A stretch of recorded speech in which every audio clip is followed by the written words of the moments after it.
Ассалаумағалейкум.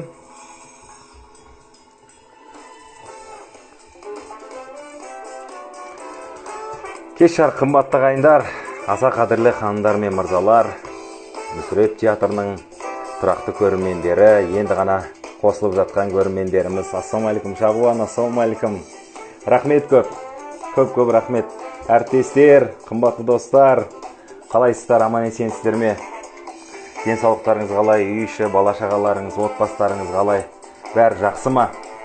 Мінекей қымбатты көрермендер, біз сіздермен мінекей тағы да жүздесіп отырмыз, кездесіп отырмыз. Енді біз эфирді күнде емес, күнара өткізетін болдық. Мінекей соңғы эфирімізде өздеріңізге белгілі Рахман Омаров пен Ақмарал Дайрабаева болған. Енді қымбатты көрермендер, бүгін бізде керемет өнер иесі, талант иесі, дарын иесі бізбен бірге болатын болады. Қымбатты көрермендер, қызықтың бәрі алда, сондықтан да бізге қосылыңыздар. Біз бүгінгі бағдарламамызды бастаймыз. Бұл лайв-шоу еркін бағдарлама. Және оның жүргізушісі мен Елдар Отарбаев. Қымбатты көрермендер, қосылыңыздар. Біз сіздермен біргеміз. Мінекей карантин бізде осылай өтіп жатыр, қымбатты көрермендер. Сондықтан да бізбен бірге болыңыздар. Әр күндеріңізге береке тілеймін, күндеріңіз шуақты болсын. Енді қайырлы кеш деп тағы да баршаларыңызға айтайын, өйткені енді ғана қосып жатқан тағы да көрермендеріміз бар. Ассалаумағалейкум, уағалейкум ассалам, всем привет, добрый вечер деп айтайын. Енді қымбатты көрермендер, мен дәл осы жерге тағы да рахмет Шағуан. Әдеттегідей біздің жылы жүрек қайырымдылық қоры бар. Сол қайырымдылық қорын мен осы жерге тіркеп қояйын. Мінекей. Ол қор бізде әлімгідей жұмыс істеп жатыр, әлде жұмыс істейді.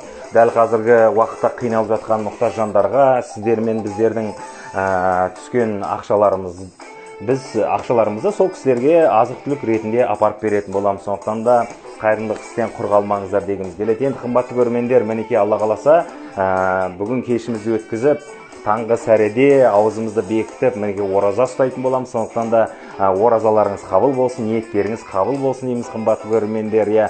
Оразадан оразаға аман есен жете берейік. Аман болайық, ең бастысы, қымбатты көрермендер. Ал енді көптен күткен қонағымызды мен эфирге қосайын. Өздеріңізге белгілі, бүгін бізде эфир қонағы театр және кино актрисасы, эстрада әншісі, ұстаз, дарын мемлекеттік жастар сыйлығының лауреаты, Қазақстанның еңбек сіңірген қайраткері Айгүл Иманбаева бүгін бізде қонақта болады, қымбатты ағайындар. Сондықтан да қошемет соғып қойсаңыздар болады. Мы начинаем, друзья. Олай болса, дәл қазір мен Айгүл ханымды эфирге қосайын. Бізбен бірге болыңыздар, қазір тауып олайын. Өздеріңіздің әйтеуір қалдарыңыз жақсы болса, бізбен бірге болыңыздар дегіңіз келеді. Айгүл ханымды мен көре алмай тұрмын әзірге. Неге неліктен?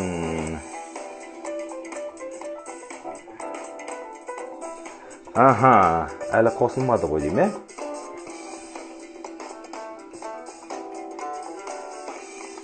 Енді қымбатты көрермендер, бүгін бізде Айгүл ханым болады. Тағы да естеріңізге сала кетейін. Карантин кезінде күндеріңізді қызықты, әдемі ғып өткізбесеңіздер де осы онлайн арқылы қызықты тамашалауларыңызға болады. Бізде осы лайв-шоу еркін бағдарламасы біздің ұжым болып, бәріміз бірге ашқан болатынбыз. Қызықты болсын, көңілді отырсын, халықтың көңілін бір көтерейік, сонымен қатар қайырымдылық іс жасайық деп мінекей осы жылы жүрек қайырымдылық қорын ашып, міне Аружан Берік қызының Каспий Голд номері тұр, соған ақшаларыңызды лақтырсаңыздар болады. Сауапты іс жасайық. Рахмет баршаларыңызға тағы да ассалаумағалейкум. Енді мен дәл қазір керемет талант иесін, дарын иесін ортаға қосайын. Мінекей дәл қазір сізде қонақта болатын қымбатты көрермендер, өздеріңізге Қазақстан еңбек сіңірген қайраткері Айгүл Иманбаева. Жарқ ете қаласың Айгүл. Охо, мінекей. Ұқтырғандай әлде бір сырды, аялады жанарың нұрлы. Күттім меккен бір хабар күннен. Де тамаша. Керемет, аялаймын арман. Айтсайшы сөзін. Аппақ көлдер, ақ көлдер, жәудіретіп көзді сүзбеңдер. Аппақ көл, ақ көлдер, үмітімді менің үзбеңдер. Кеш жарық елдар, кеш жарық қадірлі оқырмандар. Сәлем, Әсет қалайсың? Бағлан қалайсың? Бәріне амандасып кеткен ба сразу? Дұрыс. Қалыңыз қалай? Өзіңізде қалыңыз қалай? Отырмын, әдіс көйлегімді киіп алып примерно. Дұрыс. Жақсы, шүкір Аллаға шүкір. Аман есен. Үйдеміз, сол карантинде үйде. Енді біз өзіңіз көріп жүрсіз, осы лайф-шоу бағдарламасын ашқан болатынбыз. Енді еркін бағдарлама, халықтың бір көңілін көтерейік, сонымен қатар халықпен бірге жақын болайық. Енді осы бағдарлама арқылы Мүсіреп театр басқа да көрермендеріміздің арасына алтын көпір салып, сонымен қатар қайырымдылық қорында ашып қойдық. Соған жағы сауапты іс жасасын деген ниетпен мінекей ертеңнен бастап Алла қаласа мінекей ораза басталады. Сондықтан да баршаларына оразалар қабыл болсын деймін. Каспий Голд міне тұр, сондықтан да Мүсіреп театрмен бірге болыңыздар, мұқтаж жандарға көмек жасайық, қымбатты ағайындар. Ал бізде өздеріңізге белгілі. Баршаңызға барлық Мүсірепов театрының біздің оқырмандарына, менің оқырмандарыма кеш жарық дейміз біз сіздерді. 1 сағат бойы эфирде біздің театрымыздың белді актері Мүсірепов театрының менің партнерім Елдар Үйжан. Красавчик қой, красавчик. Әдемі эфир болатын шығар деп үміттенемін. Баршаңыз күтеміз. Мына жерде шынымен Каспий Голдтың номері тұр. Біздің аружанның мұқтаж жандарға шынымен де қазіргі мына індет, мына бір сынақ басымызға келген, ешкімге де оңайға соғып жатқан жоқ. Осы бір біздің мына эфирді күнделікті біздің театрдан Мүсірепов театрының тікелей эфир өткізуінің де бір сауапты жағы. Ол мына Каспий Голд номеріне сіздердің мүмкіндігінше әрине сауапты іс жасаймыз. Осы номерға тастасаңыздар болады. Ал біз өздеріңізге номерімізді, өзіміздің өнерімізді тартып өтеміз. Біз өмірге болыңыздар. Біржан жаным, сәлем. Енді Айгүл ханым, сіз енді үйдесіз ғой? Мен дәл қазір өзім үйімде емеспін, мен көрші үйдемін. Көрші дейтінім. Мен қатарлас, мен вокал сабағынан сабақ беретін ұстазым. Лиза ханым тұрады.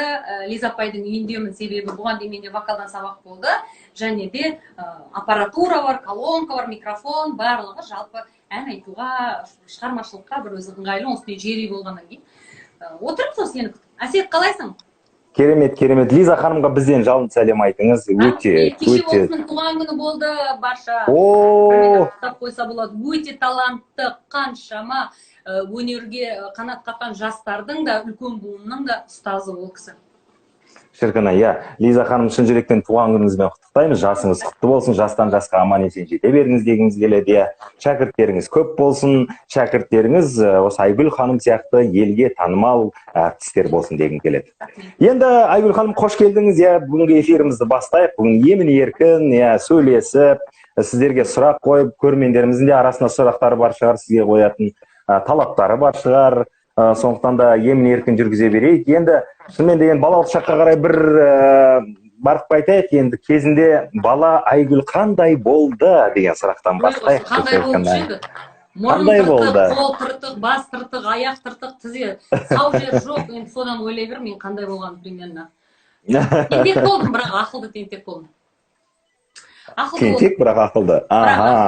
Бірақ тентекті Құдайға шүкір әлі де сол тентек, мен сонда өзгеріп кеттім деп айта алмаймын, бірақ соның барлығы ақылға жеңдіргеннен кейін бұлай пайдаға асады екен, негізі тентек болған бір жақсы. Енді осы мінезіңіз кімнен жұқты сізге, осындай мінезіңіз? Осындай алғыртатыңыз, Білмеймін, оны мамам мен папамнан сұрау керек. Жалпы мамам да мінезді кісі, әкем де мінезді кісі, әкем мінездіден бұрын өте ашық, даңғырлап, саңғырлаған адам. Сол себепті білмеймін, екеуі де бар сияқты. Шіркін-ай. Енді шіркін-ай, сол енді бала... Елдар күшті, сен кинодағыдай сөйлеп отырсың. Вообще. Да? Рахмет. Мен наушник тағып алып отырмын. Әйтеуір жақсы естіліп тұр ғой ең бастысы, жақсы. Менікі нормально ма, наушниксіз ғой? Әдемі. Сіздің дауысыңыз да, жүзіңіз де әдемі. Сұлулықтың әлемі. Арасында енді өсіп қуып кетеміз, ештеңе етпейді, біз енді актер болғандықтан сондаймыз. Енді балалық шақты айтып жатырмыз, енді балалық шақтағы шіркін-ай, махаббатыңыз есіңізде ме? Балалық шақтағы махаббатың сен есіңде жоқ па не? Менде бар. Менің балалық шақта махаббатым бар ғой, қазіргі таңда қайтыс болып кетті. Барлық шындық жайып салып отыра беретін әдетім ғой менің. Сағынып қалдық дейді, рахмет. Балалық шақта, білмеймін, мен мектеп қабырғасында жүргенде өте семіз болдым, доп-домалақ, томпақ. Қазір менің інімнің қызы, кішкентай қызы Ләззат, тура сондай, құдай-ау, 6-шы класста мынандай доп-домалақта піскен нан сияқты. Мен тура сондай болған, 9-шы классқа қарай былай кішкене бел пайда болып, фигура пайда болып бастады. Қыз екенімді, жалпы қыз бала екенімді, затым әйел екен, мен 9-шы класста ғана сезіне бастадым. Былай фигура пайда бола бастаған. Оған дейін мен ләм ойнадым, футбол ойнаймын, балалармен бірге төбелеске барамын. Сондай бір движение ішінде жүретінмін. Менің қыз болып қылтиғаным сол 9-шы класстарда шығар. Сол кезде ғана бой түзей бастадым, сол кезде ғана жаңағы бүйтіп жігіттерге қарай бастадым деген сияқты. Бірақ ең қызығы маған мектепте жүргенде бір айтады ғой, мектеп кезінде мектептегі қыздар жігіттер мектептегі өзінің қатарменен бір көрсетеді деп айтатын еді ғой. Бірақ менің кезімде, менен білмеймін, жасы бірнеше үлкен, мектеп бітіріп кеткен сондай бір жігіт мен өзімше дружить еттім 9-шы класста, көрдің ғой мен қандай мен одан да ерте дружить еткем, негізі 9-шы классқа дейін дружить еткем. Жоқ, мен сол 9-шы класстан басталды. Мен оған дейін өзім айтып тұрмын ғой, бір қыз болып қылтыңдаған деген дүниені білмеппін мен. 9-шы класста сондай бір өзімше бір әдемі жаңағы алғашқы махаббат деп ұшып, қонып, сөйтіп мектеп бітірдік, одан университетке келдім. Ой, Сәбит ағаңыз кейін ғой. Әне міне осы сұрақтар арасында оқимын. Апай деп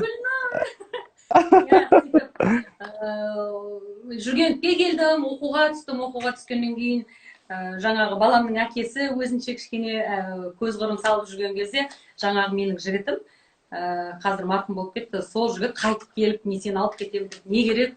В общем, мен мектеп бітіре салып, бір алып қашып кетіп, аман қалған адам, негізі секретін жайып салып. Мәссаған. Кекем дедіңіз ба? Жоқ, ештеңе жоқ. Дұрыс қой, иә. Одан кейін енді академияға келдіңіз, иә? Дұрыс қой? Академияға келдіңіз. Енді академияға енді келу үшін адамда енді өнер болу керек ең басты. Енді ән айтып жүрдіңіз. Мен бар ғой, мектепте музыка мектебін баян классында бітірген адам. Осы ғой кереге. Мінекей. Мектепті Қызылға бітірдім, сөйтіп жүргенке келдім. Содан Нұрғанат Жақпаев ағамыз драма бөлімі бойынша курс қабылдап жатыр дегенді естіп бардым. Ол кісі ән айтқыз тыңдады, сөйтті де маған: сен ән айтады екенсің, сен мына жақта Калгин Кенжетаев деген профессор, сол кісі муздрама бөлімі бойынша, яғни жалпақ тілмен айтқанда әнші актер бөлімі бойынша қабылдап жатыр студент, сен соған бар деді. Жайып тастап шашып кетіп бара жатырмын ғой, коридорда келе жатсам, алдымнан бір кісі шықты, ұзын бойлы, денелі, көзінде очки бар, әдемі бір шашы қою қара. Сөйтіп шықты да: сен қыз кімсің, қайдан келдің деді. Қордайдан келдім деді. Сөйтіп сен ән айтасың ба? Иә, ән айтамын. Коридорда жағдайын сұрап тұр. Не деген мына бесел маңдай, құдай-ау шалқасынан жатқан. Сен түстің оқуға деді маған. Бірден. Мен құжаттарымды тапсырмай тұрып, емтихан тапсырмай тұрып, емтихансыз оқуға қабылданған студентпін. Ана ел қатарлы документің тапсыр, ел қатарлы емтиханға кіріп шық, мен сені аламын деді. Сөйтіп мен еркелеп отырып, былай айтқанда емтихансыз ел жұртпен бірге кіріп шықтым, бірақ түсетінімді біліп тұрдым. Сөйтіп өнерге келген адам. Сөйтіп 4 жыл оқуымды бітірдім. Одан кейін енді өздеріңіз білесіздер, жеке өмір, жаңағы баламның әкесіне тұрмысқа шықтым, ұлды болдым. Арада жаңалықтар болды, енді бәрі құдайдан жасырмаған адамнан неше жасырамыз. 2 жаққа кеттік, дәм тұзымыз жараспады. Содан мен ең алғашқы жұмыс өзімнің қадамымда Жүсіпбек Елебеков атындағы эстрада цирк колледжінен сахна тілі сабағынан ұстаз болып жұмысымды бастадым. Карьерамды сөйтіп жүргенде Досқан Жолжақсынов ағамыз Ғабит Мүсірепов театрының қазіргі міне 22 жыл бойы мен жұмыс жасап келе жатқан өзім сүйікті театрым директоры ол кезде. Сөйтіп Қыз жібек рөліне актриса іздеп жатыр дегенді естіп, мен театрға бағым сынай деп бардым. Шаш деген құйрыққа дейін жететін, белден асады. Сөйтіп барып ем, қолыма бірден пьесаны ұстатты, ән айтқызып көрді, пьесаны ұстатты, жатты, жақында премьера болады деп. Ол кім болды дейді, естімей қалдым, Әсет. Сөйтіп қолыма пьесаны ұстатты, содан бірден Қыз жібекпен менің театрда қадамым басталды. Сөйтіп 2099 жылдары келдім ғой мен театрға. Аха. 2000 жылы хабар агенттігінде осындай бір жоба болады, актриса іздеп жатыр дегенді естіп бардым. Серік Аббасшах менің продюсерім. Сөйтсем мына ұят болмасын Ұят болмасын, аха. бағдарламаға актриса іздеп жатыр екен. Көп кезекте тұрған адам көп. Содан жаңағы кастингке қатыстым, өттім. Содан ұят болмасын бағдарламасын жүргізуші болып келін образыменен халыққа танылдым. Сөйтіп хабарда жүрген кезімде Серік Аббасшах айтты продюсерім: Айгүл, сен журналистиканы оқып ал. Сен телевидение саласына күннің күнінде келетін болып жатсаң, ол саған пайдаға сат деді. Содан Әл-Фараби атындағы Қазақ ұлттық университетіне журналистика факультетіне 2002 жылы мен оқуға түстім. Содан екінші мамандығым журналист.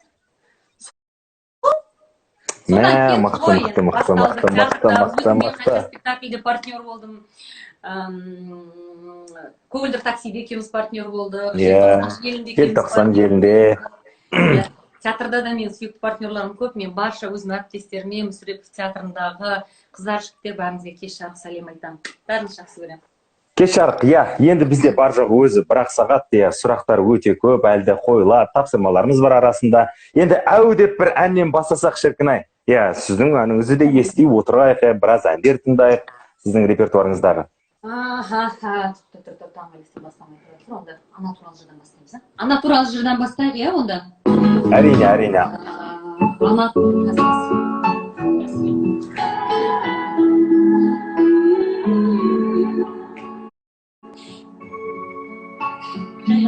естіліп тұр ма?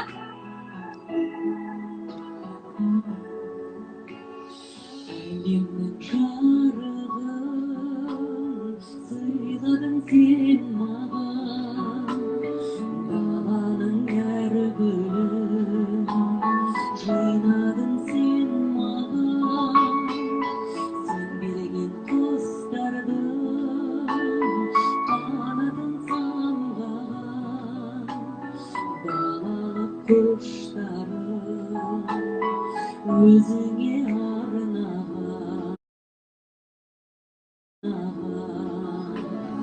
Әлдилеп аялап өсірген жемісім, самал жел саябақ құшағын беруші, есіп кетсем де мен саған сәбимін, көңіліңді көктемде көзіңнен танимын.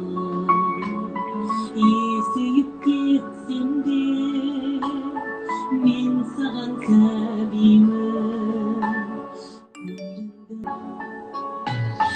өтеуге борышым, анашым жан сырым, іздедім сен үшін әлемнің асылын, әлемнің байлығын.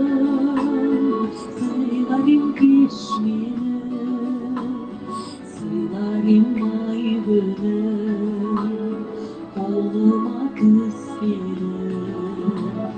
Әлдилеп аялап өсірген жемісім, самал жел саябақ құшағын беруші, есейіп кетсем де мен саған сәбимін, көңілімді көктемде өзіңмен танимын.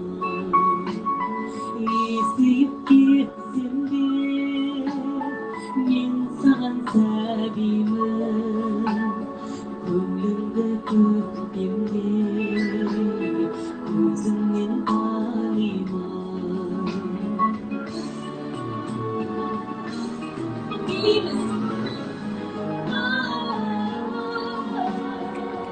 Başınızda geçlerim.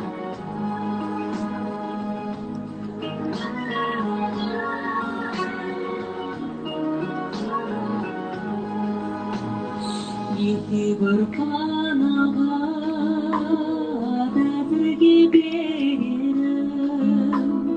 бала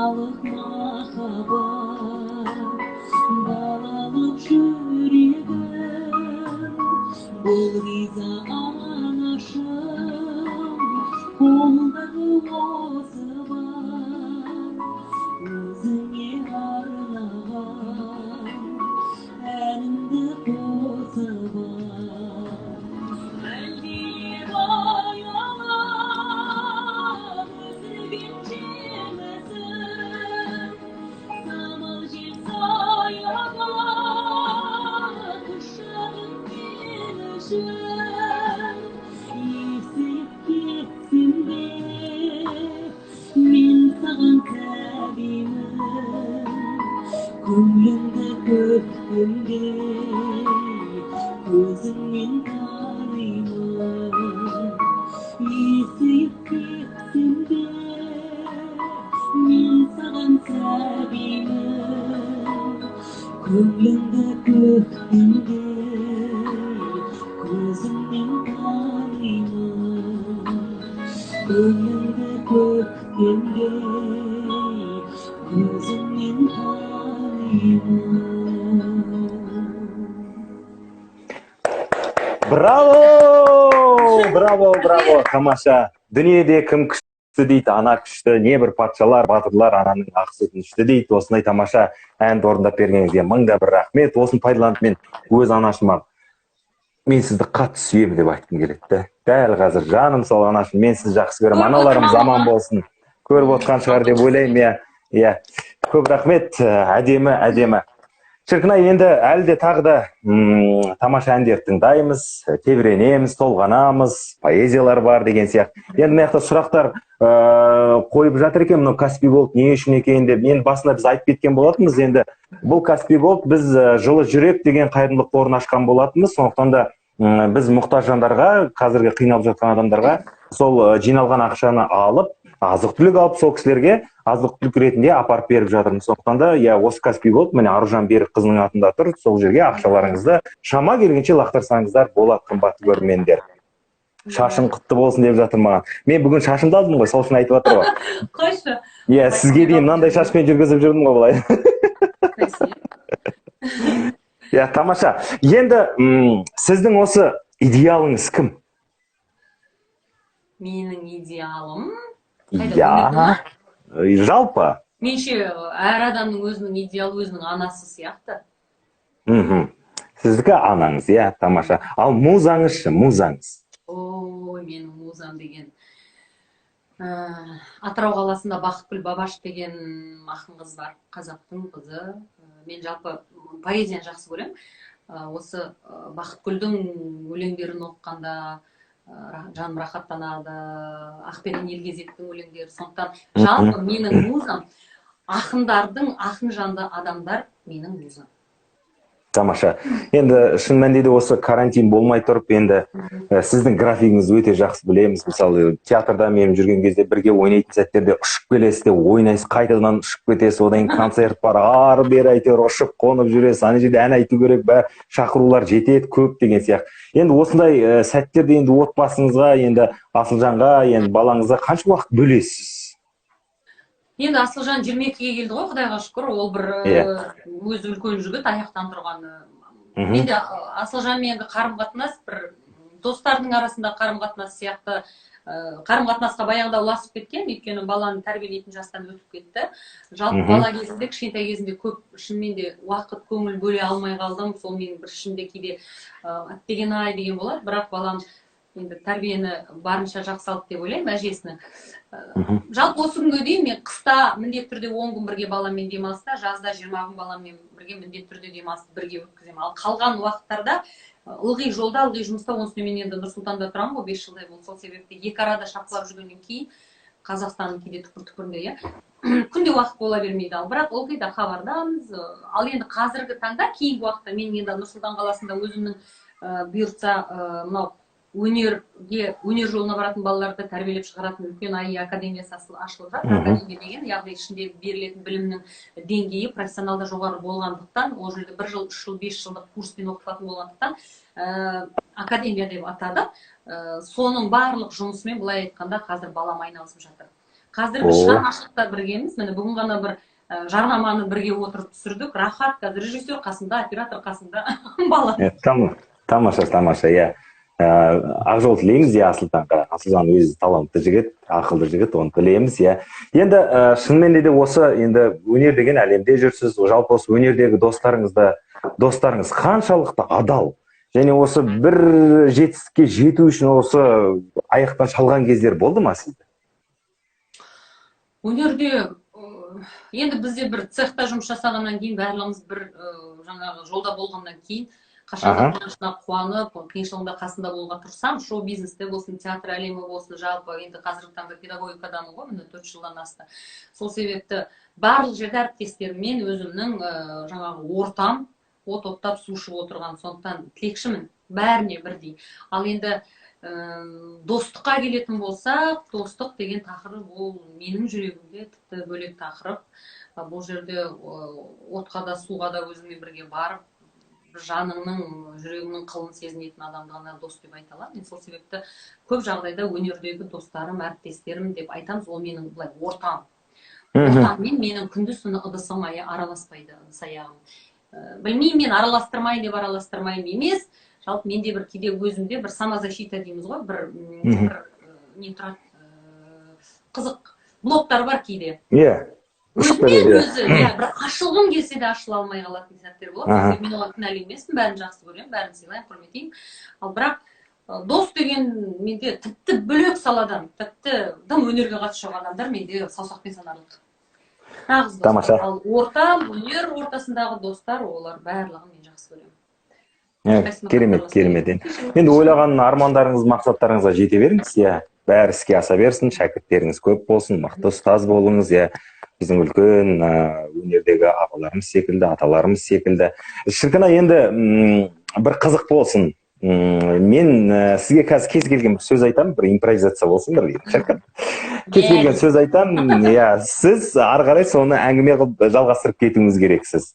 Дайын болсаңыз біз бастаймыз. Осыдан кейін тағы да бір ән сұрайтын боламыз. Міндетті түрде көрермендердің бәрі сізді мінекей жақсы көріп, ән сұрап жатыр, кеш жарық деп жатыр, амансыз ба деп жатыр, ораза қабыл болсын, сіз сондай қарапайым жансыз деп жатыр мінекей көрермендеріміз.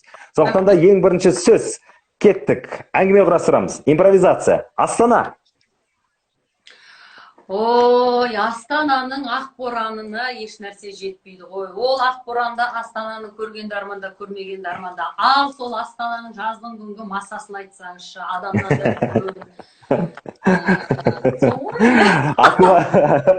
аквариум. Ол Астананың ішінде дәл біздің үйдің қасында болото бар, болотаның ішіне астына сүңгіп кетсеңіз аквариум бар. Дұрыс қой, Чикон? Астаналықтар тырқылдап күліп жатыр. Сол аквариум бар. Жалпы аквариум демекші, аквариумның ішіне кірсеңіз, бүткіл әлем сіздің көз алдыңызда аквариумдағыдай көрінеді. Дұрыс айттым. Купальник, ары қарай кеттік. Мені күлдірмей келдер, жындым. Купальник болғанда купальниктің мәселесін майшанмен қарау керек. Жалпы купальник биылғы жазда киеміз ба, кимейміз ба? Оны бір құдай білсін. Мына үндеткен мен купальник кием деп айта алмаймын. Егер купальник киіп мен Катонқарағайда жүрсем, ол біртүрлі көрінер. Сол себепті. Жоқ, киеді екен купальник. Биыл жазда бұйырса купальник киемін. Катонқарағайда Маралдың сорпасына түскенде купальникпен түсем. О, мінекей ары қарай кеттік. Алматы ол мен жүрегім ғой, жүрегім. Жалпы Алматы деген, Алматыда менің сүйікті театрым бар, Ғабит Мүсірепов театры. Ол театрда көп түспейсің ба? Короче, Алматы ол жүрегім. Иә. Айналайын. Сенің мұрныңнан, сенің қалқиған құлағыңнан айналдым. Айналайын, бұл сөзді орыстар түсінбейді. Айналайын деген әдем Олжас Сүлейменовтің. Олжас ағамыздың, Ары қарай кеттік, жалғастырамыз. Трактор. Ой, айналайын, сенің құлағыңнан, сол анда қалқиған құлағыңнан айналайын. Секіріп тракторға мінсең не болады? Көкесі сол мұнынан сол айналайын. Тракторда басын қосын тракторға мінбе. Сен тракторда алмадың. Шында қай жерді айналайын деп жүрсің?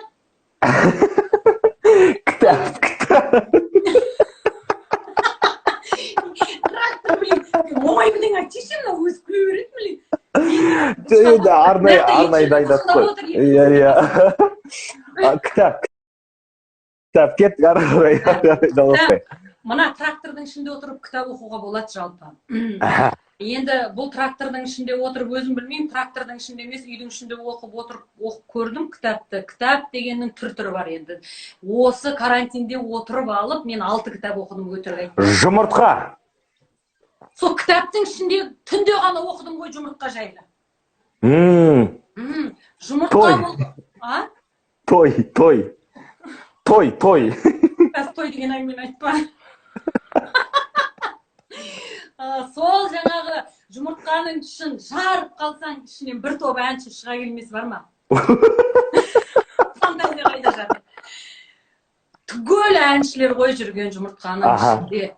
Білесіңіз, одан жаңағы фантазия бар.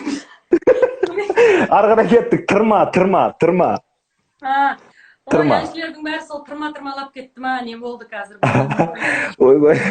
Үтік.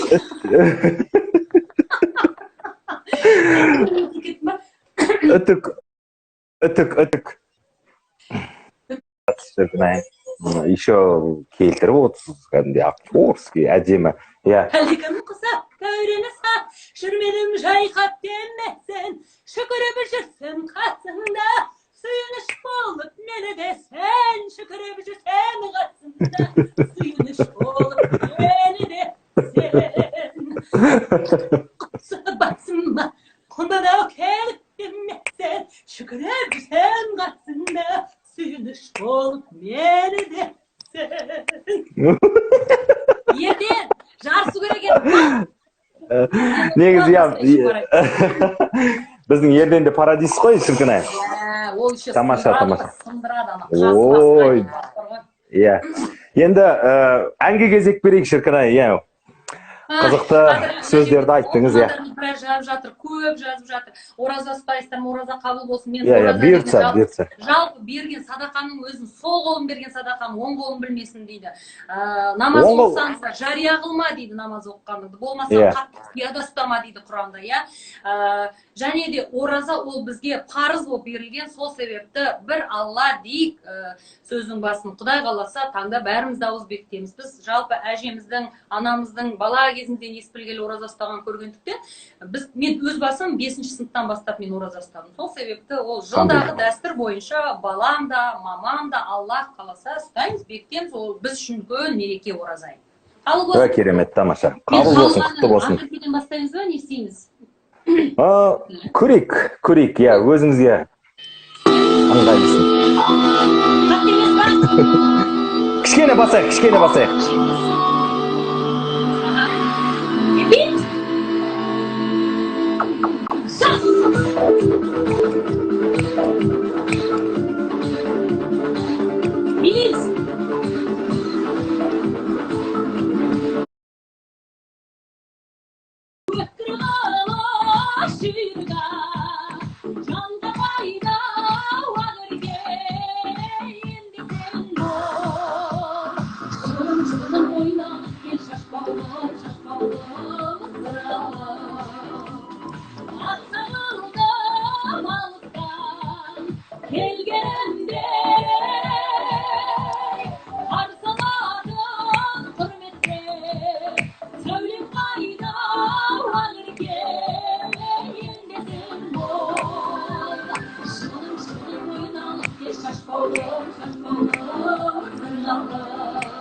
Қошеметтеп отырыңыз, Ерден ашақта қатан соқа. Скидка Лиза қайтып көрсетемін.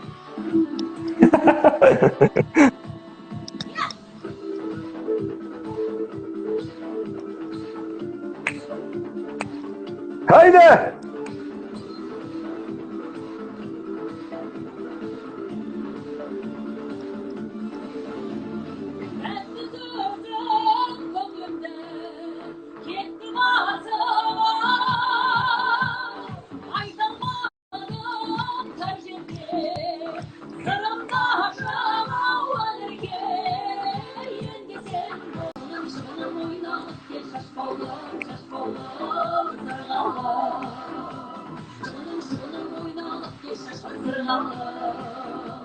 Шылым шылым ойналып кел шашбауым шашбауым.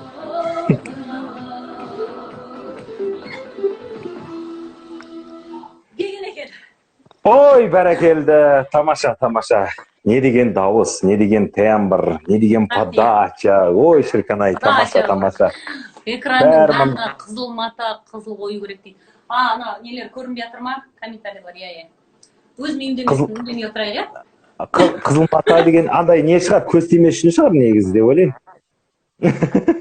Иә. Тамаша. Секретіңді айтып тастадың ғой сен, күйеуің ұрыспасын. Алдында Жантілеуова болған негізі эфирде, Аида болған. Нан соғар шығушы ме тұрсын, қолында бір бөлке нан отырған шығар эфирде. Битон ғой, иә. Енді ары қарай кеттік, шіркін-ай, уақыт деген зымырап отыр, иә? Оннан 40 минут кетіп қалып, бар жоғы 20 минут қана қалды. Негізі, енді ары қарай бір-екі сұрақпен жалғастырайық, одан кейін әрмен қарай көшетін боламыз, тағы да тапсырмаларымыз бар. Шіркін-ай, сізге қайта өмірге келу мүмкіндігі бұйырса, қай саланы болмаса қай салаға барар едіңіз? Қайтадан осы салаға қайтып келер едің? Қайтадан осына? Иә, өйткені мен сондай бір сөйтсем бүйтер едім, ой деген нәрсені баяғы интервьюларымда айтатынмын. Кейін уже жас ұлғая келеді, орта жасқа келдік қой. Шайтан емес, біз қартайып жатырмыз, иә. Бірақ жаңағыдай рас қой, иә. Мен мысалы тем более ботокс, дым жоқ, вообще көзім астында мешок пайда болды. Мына бәрі үстінен бәрі тарту керек еді, ё-моё, ерінді бүйтіп деген сияқты. Дым істеген жоқ жүрмін. Жалпы андай осы мамандығым, осы жолым, осы менің ісім өзіме ұнайды. Бастамайтын едім. Осылай бастайтын едім қайтадан. Тамаша. Енді мамандық таңдаудың да шатаспау керек дейді ғой. Мінекей бәрекелді, тамаша. Керемет. Енді 60 жастағы Айгүл ханым қандай болады дейді. 60 жастағы Айгүл ма? Иә. Жоқ, 60 жас ерте әлі. Мен саған көрсетейін деп жатырмын ғой. Менің мамам 72-де бүйтіп жүреді әлі күнге дейін. Жарайды, оны 80 деп алайық. Ал 80 деп алсақ, 80 деп алсақ. 80 болса, примерно былай жүруі мүмкін енді. Былай. Примерно осылай болады. Ойбай деген нәрселерде болуы мүмкін енді. Ай, бірақ білмеймін, болмайтын шығар. Мен сол осы күйінде жүретін сияқтымын, ары бері безілдеп ше. Нәсіп етсе екен. Иә, нәсіп етсін. Айсоқпен моншаға барғанды айтпа, нан соғар, құрисың. Каменка дейсіз ғой. Иә, Володя. Володя, баня сайтып отыр ғой. Тамаша. Енді осы өміріңізде батылдылығыңыз жетпей жүрген адам бар ма? Болды ма? Бар ма? Батылдылығым жетпей? Иә, батылдығыңыз жетпей тұрады ғой, бір қадам жасау үшін, мысалы, бір нәрсе жасау үшін, бір жетістікке жету үшін деген сияқты бір сондай бір батылдығыңыз жетпей тұрған кездер болды ма? Білмеймін, жалпы менің табиғатымда біреу менің мысымды басты, біреудің алдында бір қобалжып, біреудің алдында сөйлей алмай деген нәрсе жалпы болмаған екен. Бірақ рет осы еңбек сіңірген қайраткердің елбасының қолынан алған кезде кейін оны видеодан көріп, кешке дейін юбкамды бүйте беріппін ше. Әлі күнге бар юбкамды бүйте беріппін ше. Кофтасы ана кісі медаль тағып болған жер шүрет бүйткен ғой. Ұялғаным-ай, соған қарағанда сол қобалжу сол болды ау деймін енді. Қанша дегенмен де патшаны Алла тағаланың өзі өзі береді, иә, өзі қояды, иә. Ой, жаным, әпкем, тамаша. Не деген жансыз, керемет жансыз ғой, шіркін-ай. Өтіп жатырмын ба саған? Өтіп отырсыз, қатты өтіп отырсыз. Иә, жалпы менің анамның аты Айгүл негізі, сондықтан да анама да қатты ұқсайсыз. Мен партнерлық спектакль ойнағанда өзім жалғыз мамаң жақсы көріп саған ойнайды екенсің ғой. Иә, тамаша. Қанша жігітіңді ойнасаң да балаң сияқтысың сен бар ғой, меніңше, ё-моё. Қашан өсесің? Бала сияқты көрінем ба не әлі? Иә, потому что красавчиксың. А мен ботокс жасатсам, мен де сен қасында әдемі болып көрінетін. Мына Аиданың құрметіне бір қызыл бірден чүпірек болса ғой, бірақ мен теріс киіп алдым, Аида, уайымдама.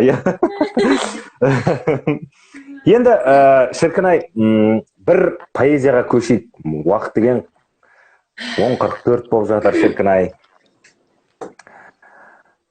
Мүмкін зартамыз эфирді. Мен де өзім жайғасып отырып алдым.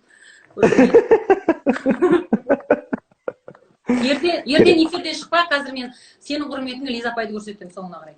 Обязательно, ертең шықпайды. Иә.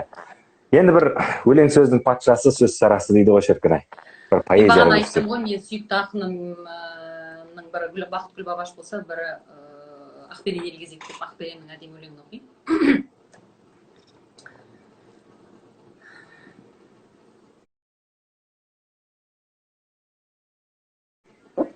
Диджей онша болмай жатыр. Ұйықтап қалды.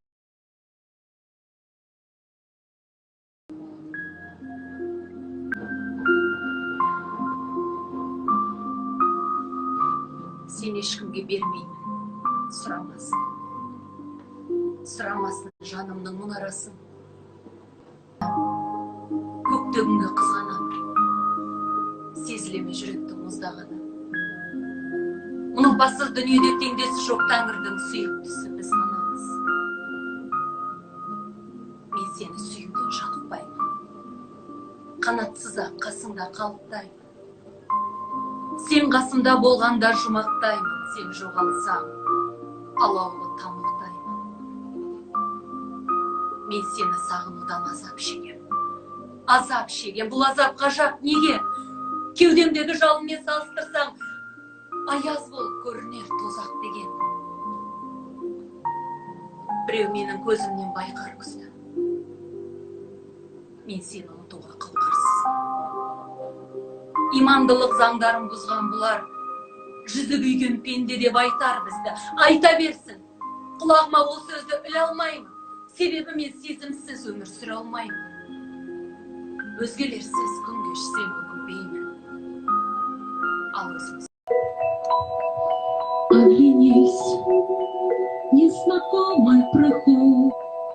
Оглянись, незнакомый прохожий. Не твой взгляд, неподкупный знаком. Может, я это только моложе. Не всегда мы себя узнаем. Ничто на земле не проходит бесследно, и юность ушедшая все же бессмертна. Как молоды мы были, как молоды мы были, как искренне любили, как верили в себя.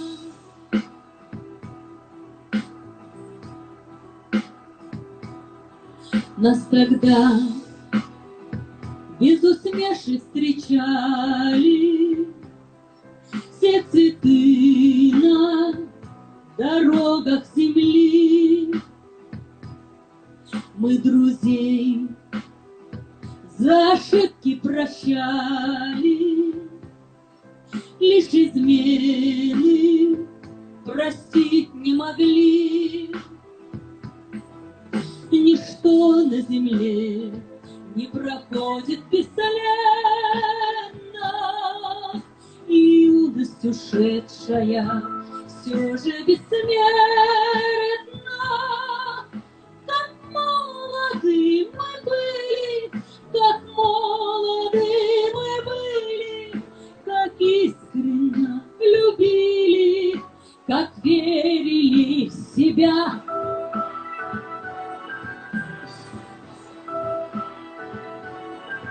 Первый тайм мы уже отыграли, и одно лишь сумели понять, чтоб тебя на земле не теряли. Постарайся себя не терять. Ничто на земле не проходит бесследно, и юность ушедшая все же бессмертна. Как молоды мы были, как молоды мы были, как искренне любили.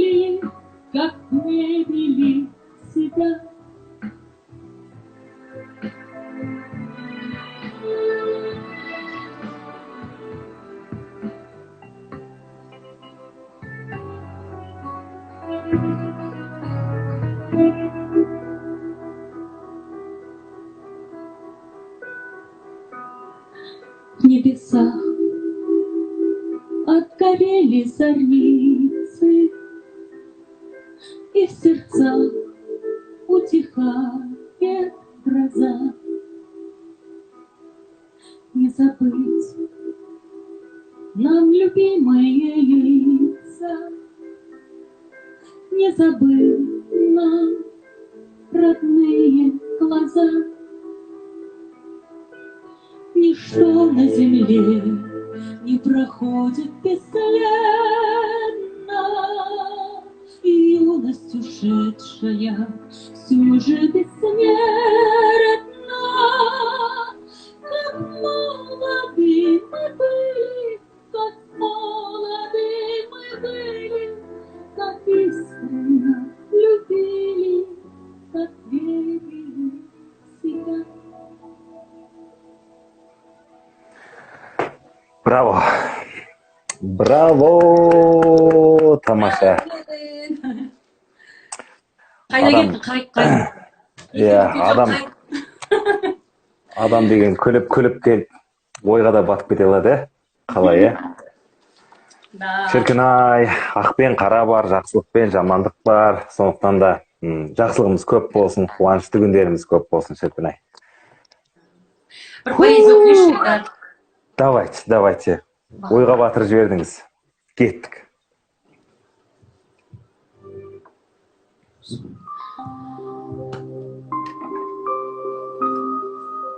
Бұл Нұрлан Әлімжановтың өлең.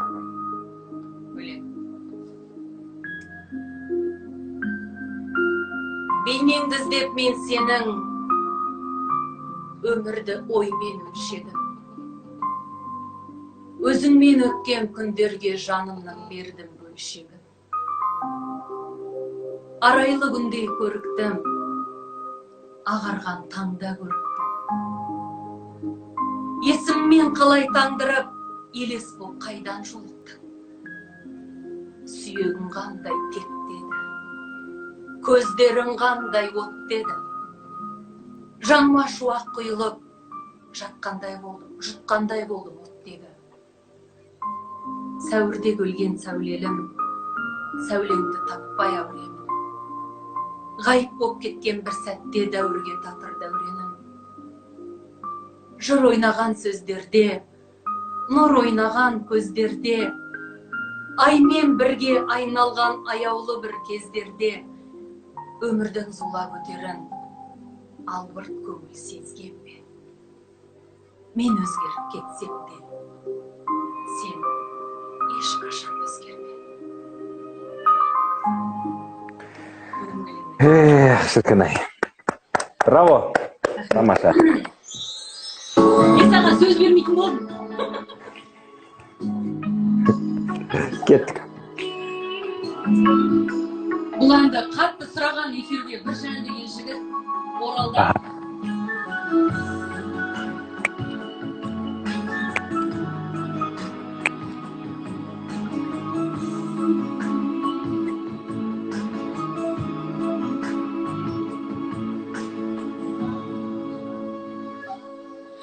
Асыққанда сені көруге, бәрін тастап барғым келеді.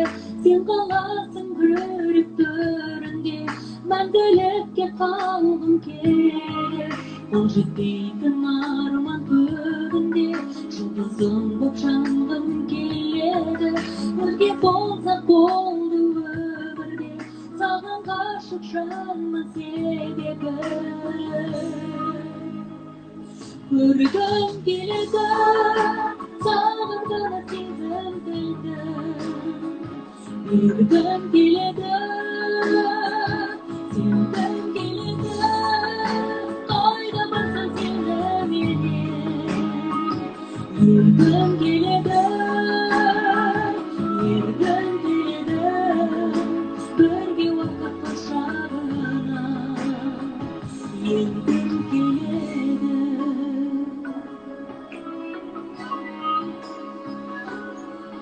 Жүрегімді менің жадатпа, сүйгеніңе сенгім келеді.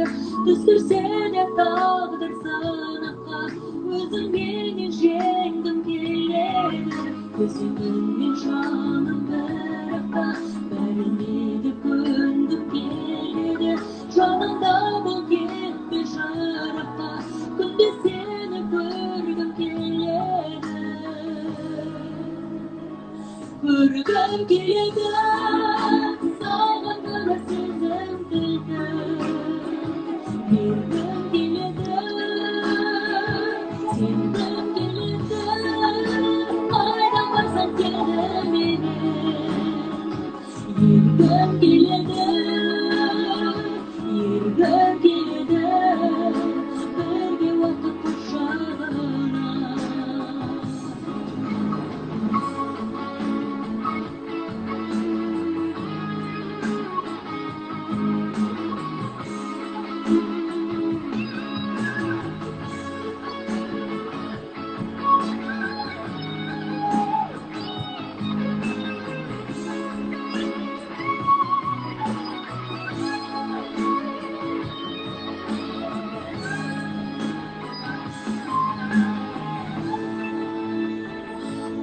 көргім келеді саған ғана сезім білді ергім келеді сенгім келеді қайда барсаң сені менен ергім келеді бірге уақыт құшағына ергім келеді сүйем себебі бірге уақыт құшағына енгім келеді